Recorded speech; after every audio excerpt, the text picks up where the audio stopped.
Okay, all right. Yeah, Ready? I'm good and I'm rolling.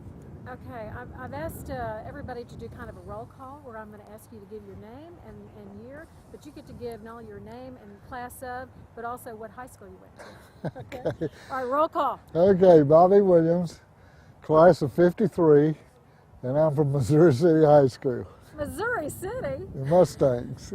All right, you Mustangs, all right. You were class of 53. Right. You played against, you were great rivals. Tell me about the rivalry, first of all, between Missouri City and Sugar Land. Well, the rivalry between Missouri City and Sugar Land was so big that really we played early in the season. We usually played the second or third game of the season because we were a Class A high school. Sugar Land was a Class B, so we weren't in the same district. So we always played early in the season, and it was such a big game that whoever won that game, it really made their season, the rest of the year. And it was so big, so much rivalry, that we had pep rallies every day. We probably didn't attend classes Wednesday, Thursday, or Friday. We probably wasn't even class, It was one of those deals that everybody at the school and the town people and just got together, and it was one big deal. And then when we played on Friday night, there would be people that would be just hanging over the rafters around this stadium. And I know when I was a sophomore, Sugar Land beat us pretty good. They beat us. Kenneth, that was probably his coming out party because he ripped us pretty good. I mean, he scored on long runs and they beat us pretty bad.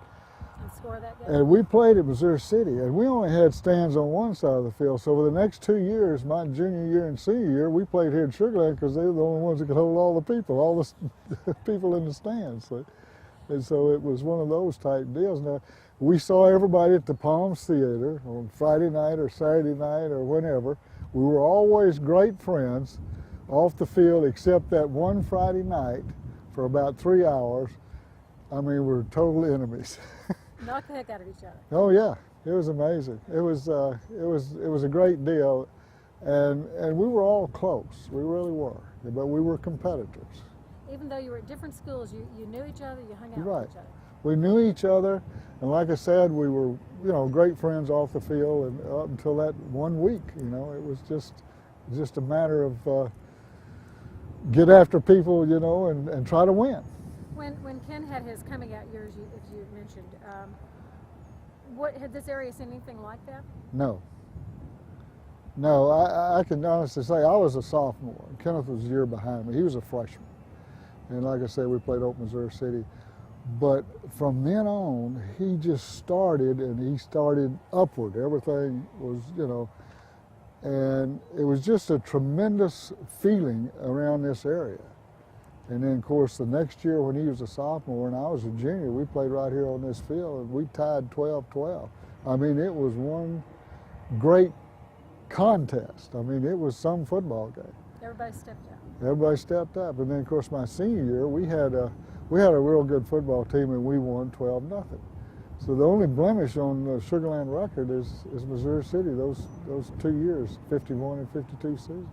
So when you weren't playing him, he was considered everybody's star friend and everything. Oh yeah, he was just the way you see him now, and the way he was like that during the 50s. During when he was playing, he's the same type guy.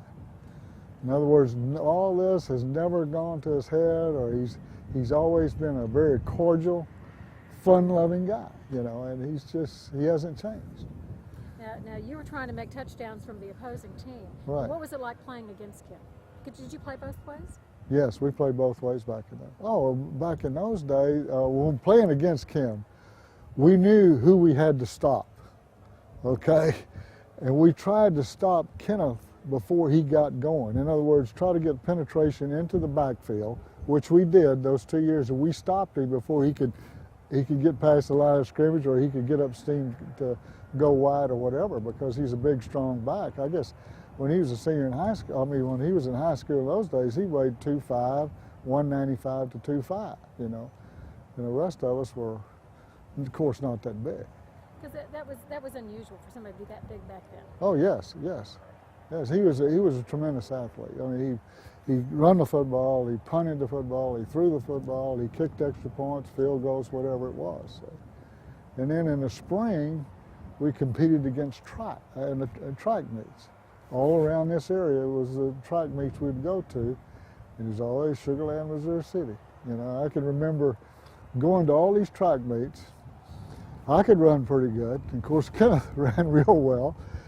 Well, we'd get to the finals. That was back in the days we had the prelims on Saturday morning and the finals Saturday afternoon.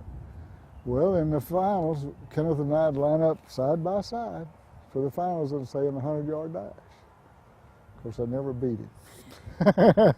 I'd beat him for 80 yards and he'd come by me like I was standing still. So But when they he called was, him the Sugar Land Express, it was fitting. yes. But did he know he was that good? Did he know he was that good? I think he knew he was an outstanding athlete. But like I said, he was a team guy, and he did everything he did was for the team. Whether it was, you know, carrying the football 20 times a game, which we didn't care back then. Back in those days, you didn't carry the ball that much because you had other people, you know. But it's amazing. I mean, he was an amazing athlete. So despite that rivalry, here you are, 50-something years later. Yes. What's it like hanging out with all these What's it like? It's good to see these guys because, like I said, you see them now and you haven't seen them in a long, long time. They're still the same.